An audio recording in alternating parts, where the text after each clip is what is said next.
Sergeant Daniel Carter had served in Earth's interstellar core for 12 long years, and he thought he had seen everything the galaxy could throw at him.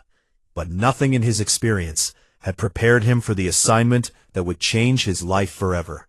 The transport ship descended through golden clouds toward the Valorian homeworld, and Daniel pressed his face against the viewport like a child seeing snow for the first time, watching as crystalline towers rose from the surface like frozen flames, reaching toward twin suns that painted the sky in shades of amber and violet. "Beautiful, isn't it?" said Ambassador Lisa Morgan, stepping up beside him, with a diplomatic smile that never quite reached her eyes. "Yes, ma'am," Daniel replied, though he knew better than to let beauty distract him from danger, and danger was exactly what awaited them on this world. The Valorians were one of the oldest species in the known galaxy, their civilization spanning millions of years, while humanity had barely taken its first steps among the stars, and they made sure every human who visited their world understood this difference, this vast gulf between their ancient greatness and humanity's primitive youth. Daniel had read the briefings during the 3-week journey from Earth, memorizing every detail about Valorian culture and customs, learning that they stood nearly 8 feet tall, with silver skin that shimmered like moonlight on water, that their eyes glowed with soft violet light, that they lived for thousands of years and viewed humans the way humans might view mayflies, brief and insignificant creatures, hardly worth noticing. The transport settled onto a landing platform of polished white stone, and the hatch opened to reveal a delegation of Valorian officials waiting in formal robes that flowed like liquid metal, their expressions carefully neutral, in a way that somehow communicated contempt more clearly than any sneer could have. Managed, Ambassador Morgan led the human delegation forward with her head held high, and Daniel fell into position with the other security personnel, his hand resting near his sidearm, even though he knew that if things went wrong, no human weapon would save them here. Parapi, the Valorian capital city of Aethoria, spread out before them in impossible beauty, with towers of living crystal that sang soft harmonies when the wind passed through them, gardens filled with flowers that glowed in colors human eyes could barely process, and walkways that seemed to float unsupported above chasms of infinite depth. Parapi. Daniel kept his expression blank as they walked, even when Valorian citizens stopped to stare at the human visitors, with expressions ranging from curiosity to disgust, even when he heard whispers in the Valorian language that his translator rendered as soft things and brief ones and primitive creatures. He had faced worse, he reminded himself, thinking of the war on Kepler 442b, where he had held a defensive position for 18 hours against overwhelming odds. Thinking of the rescue mission on Tau Ceti, where he had carried 3 wounded soldiers through a burning forest. Thinking of all the moments when death had seemed certain, and he had survived anyway, through luck and stubbornness and the simple human refusal to quit.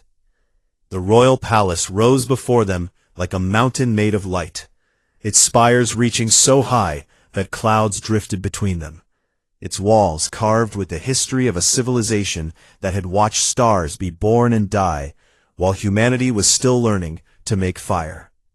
They passed through gates guarded by Valorian soldiers in armor that hummed with energy fields, through corridors lined with portraits of emperors and empresses whose reigns had lasted longer than human recorded history, through chambers filled with artifacts from 1,000 conquered worlds, and finally into a throne room so vast that the far walls disappeared into golden haze.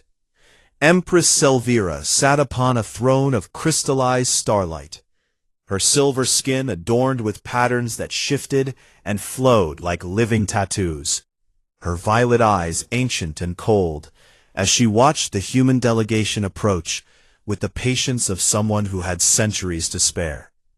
Beside her stood a smaller figure that caught Daniel's attention immediately, a young Valorian female who could not have been more than the equivalent of 12 human years old, with silver skin that had not yet developed the patterns of adulthood, and violet eyes that held something the other Valorians lacked. Curiosity, Daniel realized, genuine curiosity unmarked by contempt. And when the young princess looked at him, he saw wonder instead of disdain.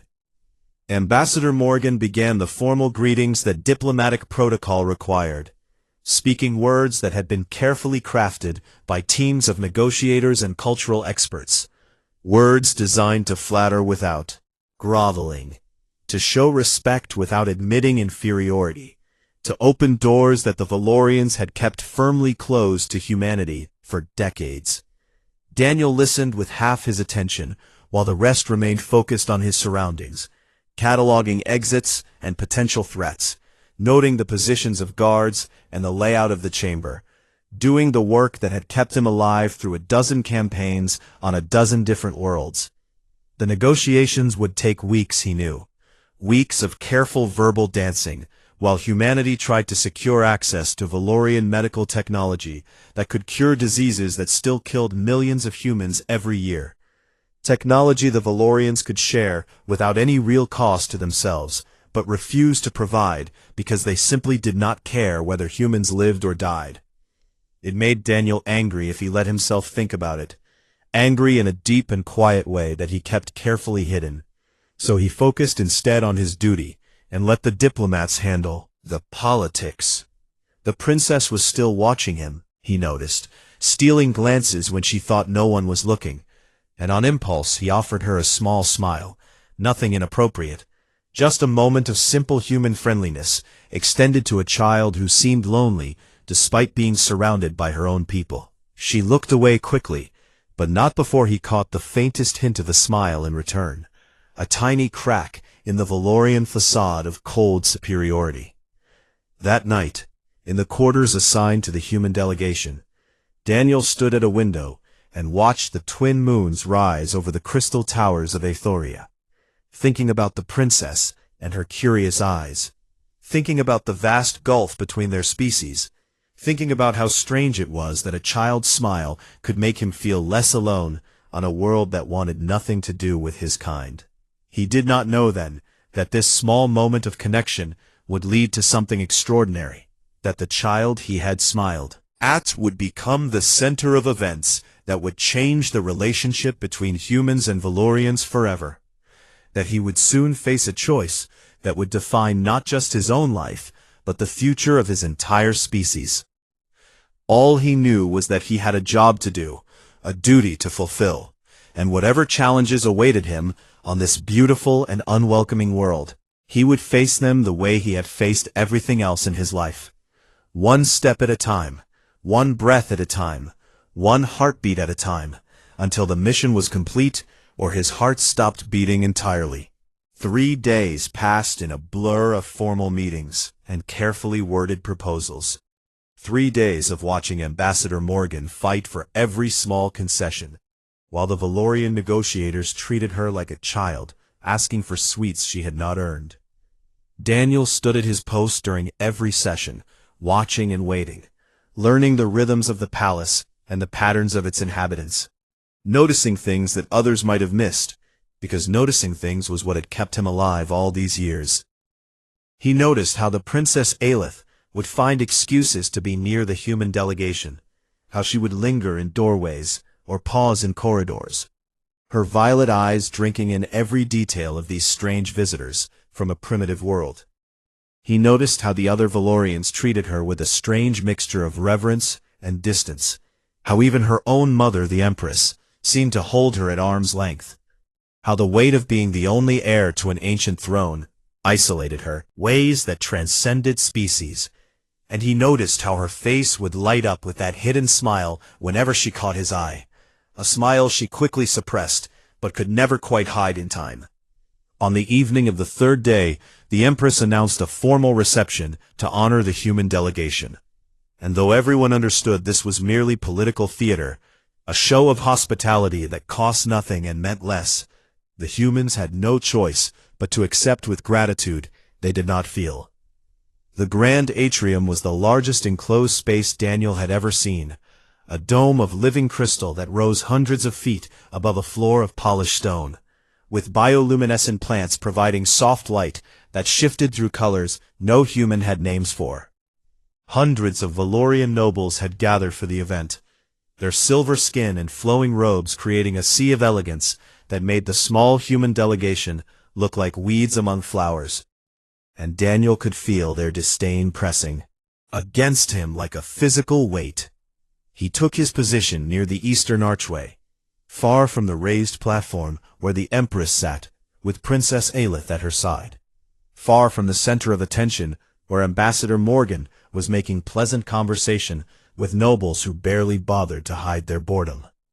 It was a good position for a guard, out of the way, but with clear sightlines across the entire chamber, and Daniel settled into the patient watchfulness that had become second nature over his years of service.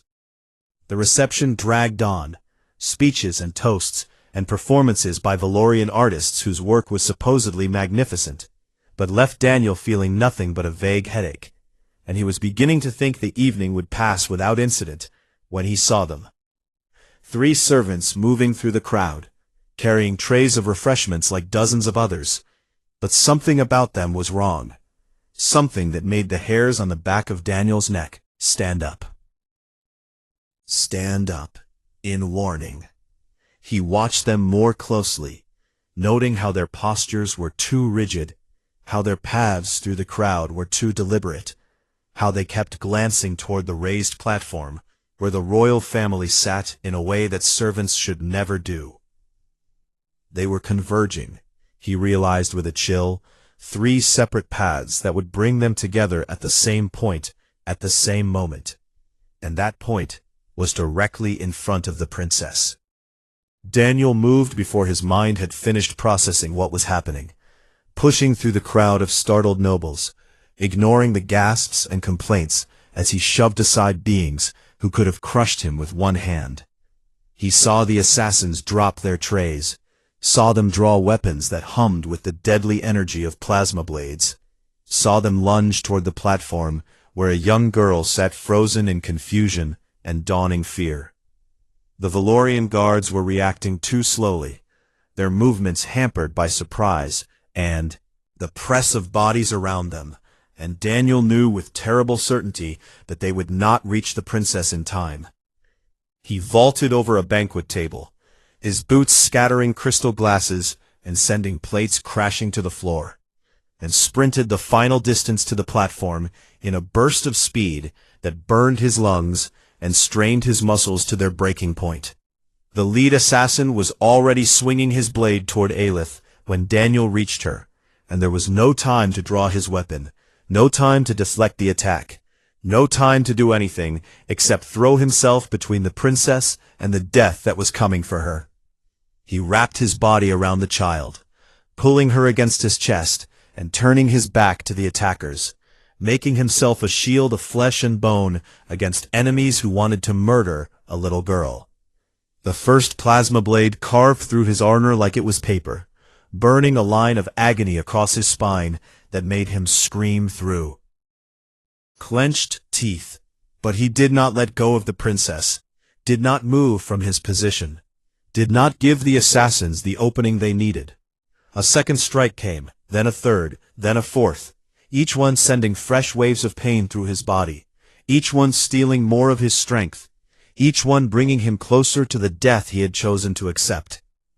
He could feel his blood pooling beneath him, could feel his vision darkening at the edges, could feel his grip on the trembling child beginning to weaken. But still he held on. Still he refused to move. Still he kept his broken body between Aelith and the blades that wanted her life. The Valorian guards finally reached them, their weapons flashing as they cut down the assassins in moments of brutal efficiency, but the damage was already done.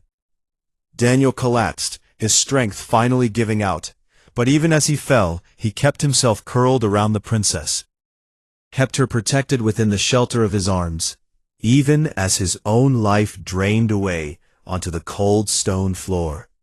The last thing he heard before darkness took him was her voice, high and frightened and calling his name. the name of a primitive human who had thrown himself into death's embrace for a child not his own. The last thing he felt was her small hands clutching his shirt, holding on to him as if she could anchor him to life through sheer force of will. And the last thing he thought, as consciousness slipped away, was that at least he had done his duty. At least he had protected someone who needed protecting. At least his death would mean something, even if his life had not.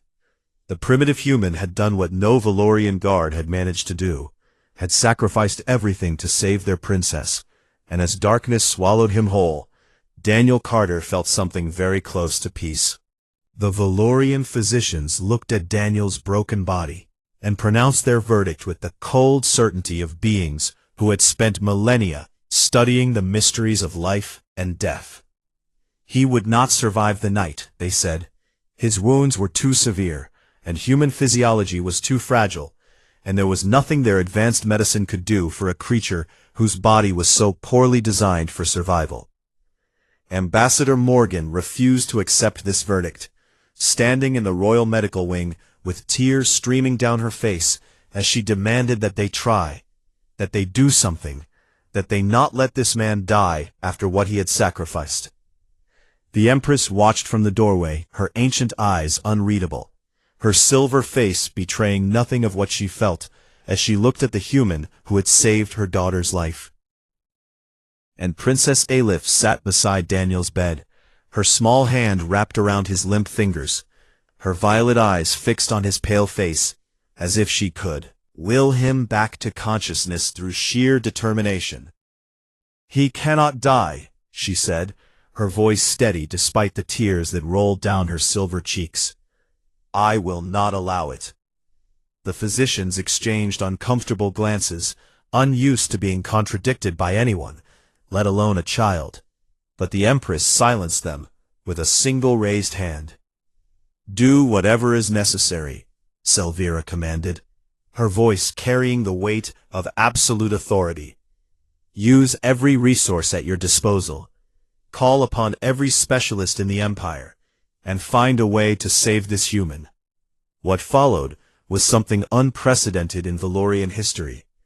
A desperate collaboration between alien physicians and human doctors who had rushed from the transport ship to help their fallen comrade.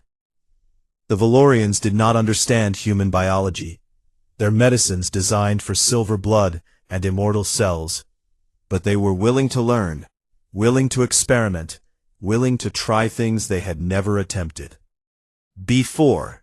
Human doctors provided guidance, while Valorian technology provided tools, and together they fought for Daniel's life with a ferocity that surprised everyone involved. They rebuilt his shattered spine using a combination of human cybernetics and Valorian biotechnology, creating something new, something that had never existed before. A fusion of two civilizations working together to save a single life. They sealed his wounds with regenerative compounds modified for human tissue, replaced his damaged organs with hybrid systems that drew on the best of both medical traditions, pumped his body full of drugs and nanomachines in pure, stubborn hope. Hour after hour, the work continued, through the night and into the next day, through moments of crisis when his heart stopped and they had to shock it back into rhythm, through setbacks that should have been fatal and recoveries that defied explanation. Princess Aleph never left his side, not to eat, not to sleep, not even when her mother gently suggested that she needed rest, her hand remaining wrapped around his fingers as if that simple connection was the thread keeping him tethered to life. "Why do you care so much?" one of the physicians asked her during a brief pause in the procedures, genuine curiosity overcoming Valorian reserve. The princess looked at the doctor with eyes that seemed far older than her years, eyes that had seen something in Daniel's sacrifice that transcended species or civilization. "He did not know me," she said quietly. "He had no reason to protect me, no obligation to die for me, but he did it anyway, without hesitation, without thought for himself, and I want to understand how someone can love a stranger so completely." The word she used was not quite love in the human sense, but it was close enough, a Valorian concept that meant something like profound selfless connection. And the physician had no response. When everyone had begun to lose hope, Daniel's vital signs suddenly stabilized, his body finally responding to the treatments that had been pumped into him for 72 straight hours. The physicians announced that he would survive, their voices carrying notes of disbelief that they could not quite hide, and Princess Aelith let out a sob of relief that echoed through the medical wing. News of the human survival spread through the palace like wildfire, then through the capital, then across the entire planet, carried by communication networks that had never before shown such interest in the fate of a primitive off-worlder. People began gathering outside the medical wing, Valorian citizens who wanted to see the human who had defied death, who had survived wounds that should have killed him instantly, who had shown a capacity for resilience that challenged everything they thought they knew about the soft, fragile creatures from Earth.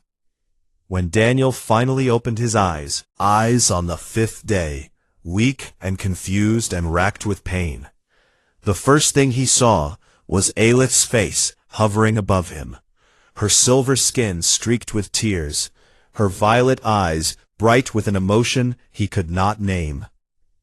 "You stayed," she whispered, her voice breaking on the words. "You did not leave me." Daniel tried to speak, found his throat too dry, swallowed painfully, and tried again. "Never planned to," he managed, his voice hoarse but steady, and the smile that spread across the princess's face was brighter than both of Valoria's suns combined. Word of this exchange spread as well, translated and retransmitted, until every Valorian in the Empire knew what the human had said, knew that even after suffering and nearly dying, he had thought first of the child he had protected.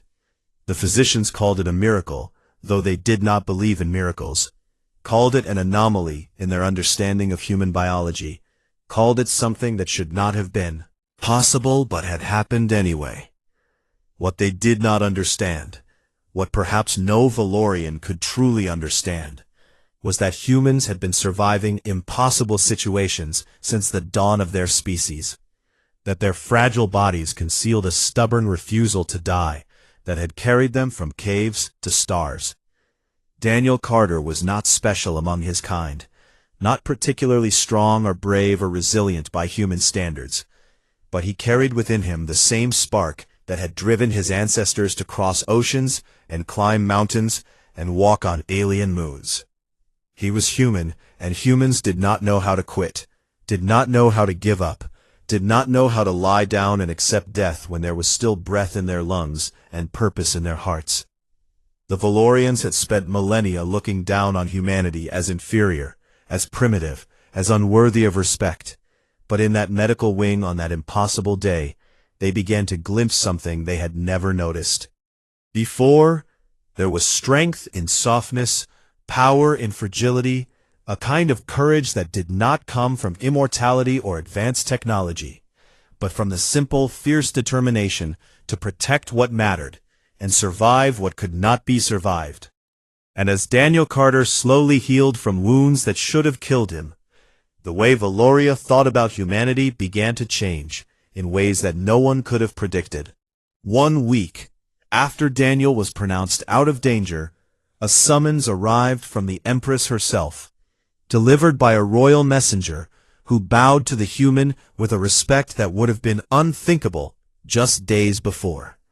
Daniel rose from his hospital bed against the advice of every physician, his new cybernetic spine still calibrating, sending jolts of discomfort through his nervous system with every movement.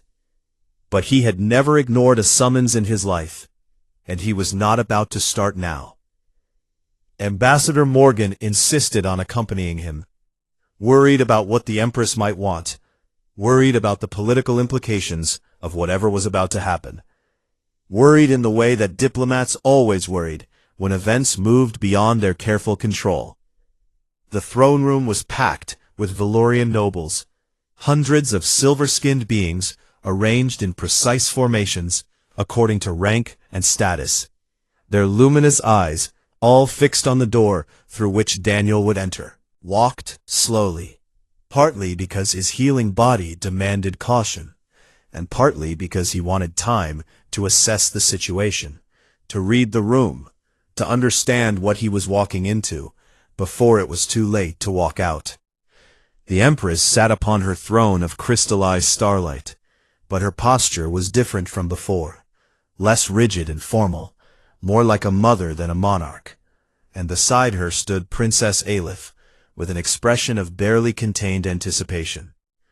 Daniel stopped at the appropriate distance and bowed, the movement sending pain shooting through his reconstructed spine, but he kept his face neutral and his back straight, showing no weakness before an audience that was watching his every move. "Sergeant Daniel Carter," the Empress said, and her voice carried through the vast chamber with perfect clarity, reaching every ear without seeming to rise above a conversational tone. "Your Majesty," Daniel replied, the words coming automatically after weeks of practicing Valorian protocols. "You shielded my daughter with your own body," the Empress continued, and the court fell absolutely silent, every breath held, every eye fixed on the small human standing alone before the throne. "You accepted wounds that should have been fatal. You chose death so that she might live. You gave everything you had for a child you barely knew." Daniel wanted to say that he had just been doing his duty, wanted to deflect the praise with the humble words that soldiers always used when people made too much of their sacrifices. But something in the Empress's eyes stopped him. "I have ruled this empire for 700 years, Selvira said, rising from her throne in a motion that drew gasps from the assembled nobles.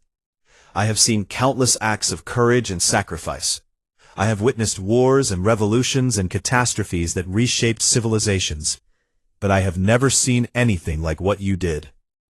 She descended the steps of her throne, her flowing robes trailing behind her like a river of liquid silver, and stopped directly in front of Daniel, close enough that he could see the ancient wisdom in her violet eyes. "Duty is standing at your post," she said, her voice dropping to something almost intimate, almost personal. "Duty is following orders. Duty is doing what is expected of you. But what you did was something far beyond duty." Daniel remained silent, unsure what to say, unsure what was expected of him, unsure of everything, except that this moment mattered in ways he could not fully comprehend. "You threw yourself into death's embrace for a child of a species that has shown your kind nothing but contempt," the Empress continued. "You expected nothing in return, asked for nothing, demanded nothing. You simply saw a threat and chose to be the shield that stopped it."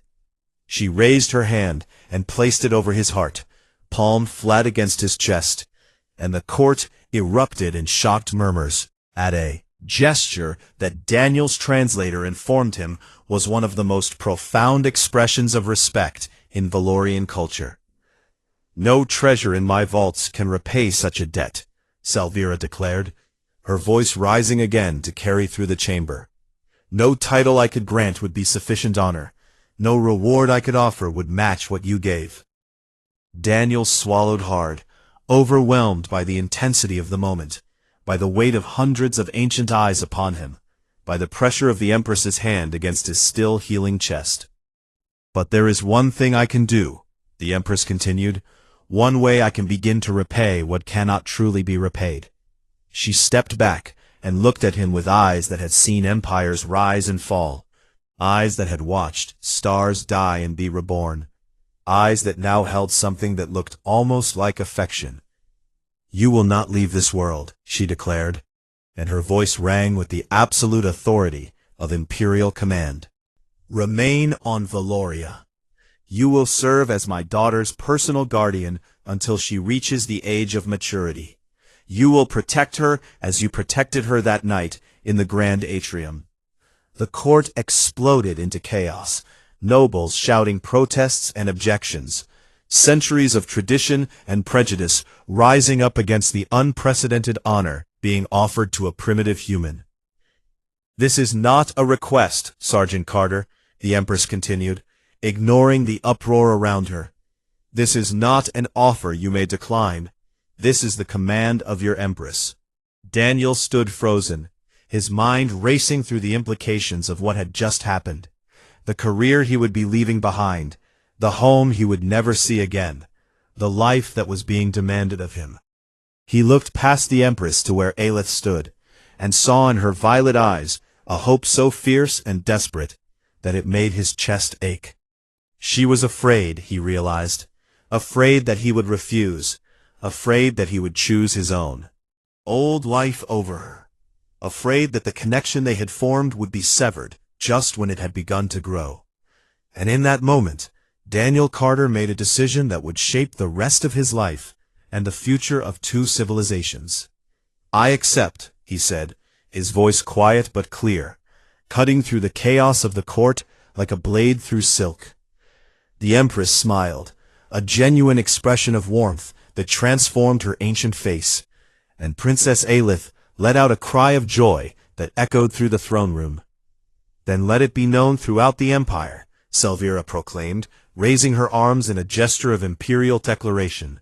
Sergeant Daniel Carter of Earth is hereby granted the title of Royal Guardian, Protector of Princess Aelith, member of the Imperial household. She looked at Daniel with eyes that saw far more than he could imagine, eyes that perhaps glimpsed something of the future that this moment would create. Guardian, she said, may you serve it as faithfully as you have already proven you can. Daniel bowed again, deeper this time, and when he straightened, he found Aelith standing beside him, her small hand slipping into his larger one, her silver face glowing with happiness. Thank you, she whispered, too quietly for anyone else to hear. Thank you for staying. Daniel squeezed her hand gently and allowed himself a small smile. I made you a promise, he replied. Humans keep their promises. And as the court slowly settled into acceptance of this unprecedented change, as Ambassador Morgan wiped tears from her eyes, as the history of two civilizations began to shift toward a new and unexpected future, Daniel Carter stood in the heart of an alien palace and felt something he had not felt in a very long time. He felt like he was exactly where he was supposed to be. 10 years passed on Valoria. 10 years that transformed both a man and an empire in ways no one could have predicted.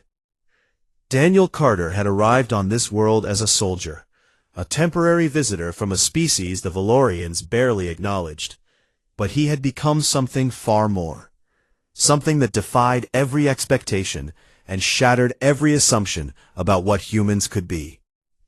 He trained Princess Aelith in the combat arts of a dozen worlds, teaching her not just how to fight, but how to think, how to anticipate threats before they materialized, how to protect others the way he had protected her on that fateful night in the Grand Atrium.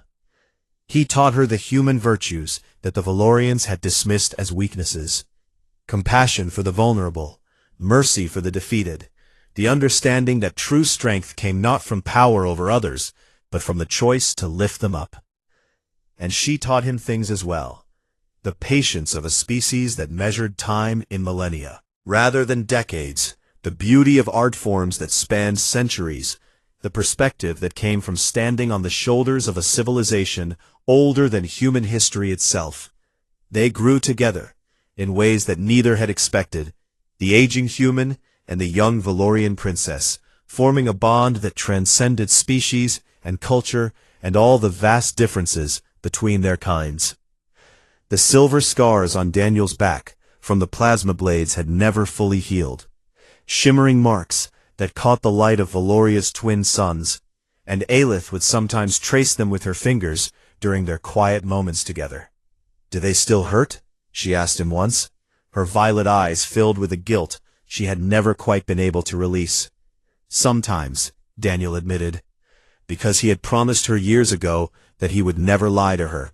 "But they remind me of why I'm here, and that makes them worth carrying." The Valorians' attitudes toward humanity had shifted slowly, but unmistakably over those 10 years. transformed by the living example of a human who had become a fixture in their most sacred institution. Trade agreements expanded, cultural exchanges began. Human ambassadors found themselves greeted with respect rather than disdain. And though the process was neither complete nor without setbacks, the direction of change was clear. Daniel became a legend on Valoria. Stories of his sacrifice and his service spreading across the empire, until every child knew the tale of the human guardian who had thrown himself between a princess and death. Young Valorians sought him out to ask questions about humanity, curious about a species that could produce such courage in such fragile bodies. And Daniel answered them as honestly as he could, neither exaggerating human virtues nor hiding human flaws. "We are small," he would tell them. "We are soft. We are brief, our lives lasting barely a century, while yours span millennia. Learned to make our short time matter. To love fiercely, because we cannot love forever. To fight desperately, because we have so little to lose and everything to gain." Some Valorians understood, some did not. But all of them came away from these conversations with something new to consider, a perspective they had never encountered before. On the day of Aelith's coronation as crown princess, the formal recognition of her status as heir to the Valorian throne, she made a request that shocked the assembled nobility to their core.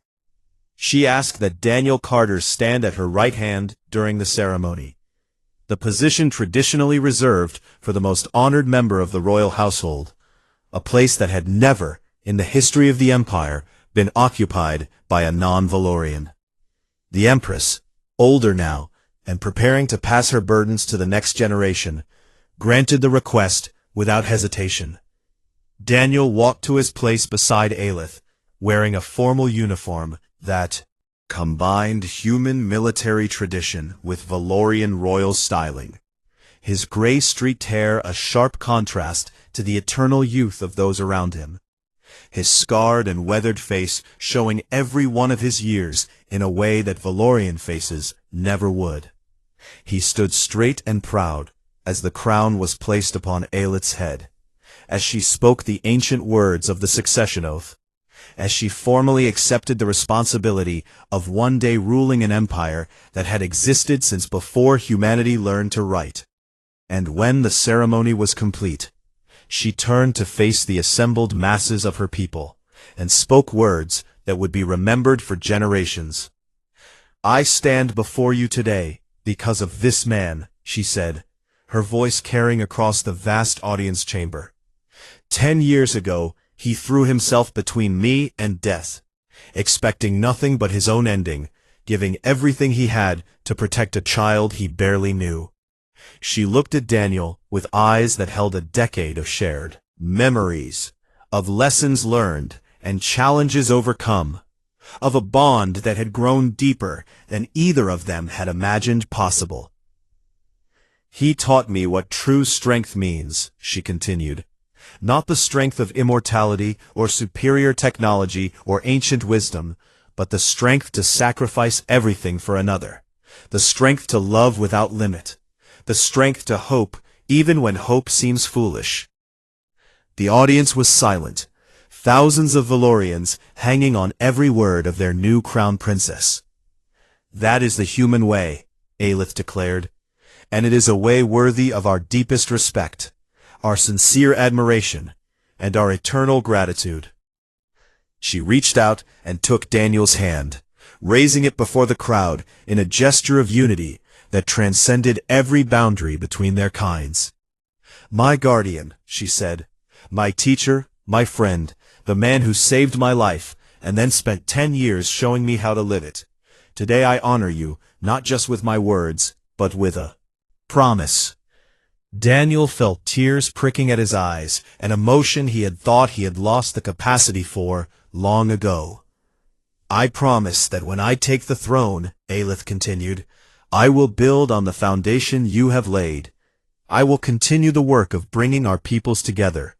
I will never forget that the greatest lesson I ever learned came not from the ancient wisdom of my ancestors, but from a human who was willing to die for someone he barely knew. The crowd erupted in applause, a sound that rolled through the chamber like thunder. And Daniel stood beside the young woman he had watched grow from a frightened child into a leader worthy of the crown she now wore. Later that night, after the ceremonies and celebrations had finally ended, Daniel stood alone on a balcony, overlooking the crystal towers of Aethoria, watching the twin moons rise as he had watched them rise 1,000 times before. He thought about the life he had left behind, the career he had abandoned, the home he would never see again, and he found that he had no regrets. Footsteps approached behind him, and he did not need to turn to know who it was. "You should be resting," he said. "Tomorrow will be a long day." Aelith came to stand beside him, her silver skin glowing softly in the moonlight, her violet eyes reflecting the stars. "I wanted to thank you," she said quietly, properly, without an audience. Daniel shook his head. "You don't owe me any thanks. I was just doing my job." "No," Aelith replied, and there was steel in her voice that had not been there 10 years ago. "You were doing far more than that, and we both know it." She turned to face him. This young woman who would one day rule an empire, this princess he had shielded with his broken body, on a night that now seemed like another lifetime. "You taught me that the measure of a person is not how long they live, but how they choose to spend the time they have." Said, "You taught me that courage is not the absence of fear, but the decision to act despite it. You taught me that love is not weakness, but the greatest strength of all." Daniel felt a lump forming in his throat, emotions he had kept carefully controlled, threatening to break free. "I came to Valoria as a soldier," he managed to say. "I never expected to become a father." Aelith smiled, and in that smile he saw the frightened child she had been and the powerful woman she had become. "You became family," she said, "and family is forever, even for humans." She embraced him then, this towering Valorian princess holding this aging human guardian, and Daniel wrapped his arms around her and let the tears finally fall. He had come to Valoria expecting to stay for weeks, and he had stayed for a decade. He had come expecting to be dismissed and ignored, and he had become a legend.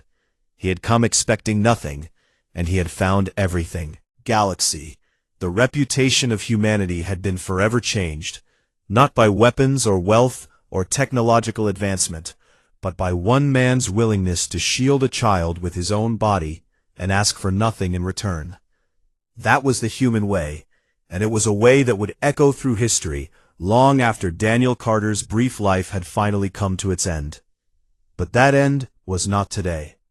And as the twin moons rose over the crystal towers of Aethoria, the human guardian and the Valorian princess stood together on a balcony and looked toward a future bright with possibility, a future they had built together, one act of courage at a time.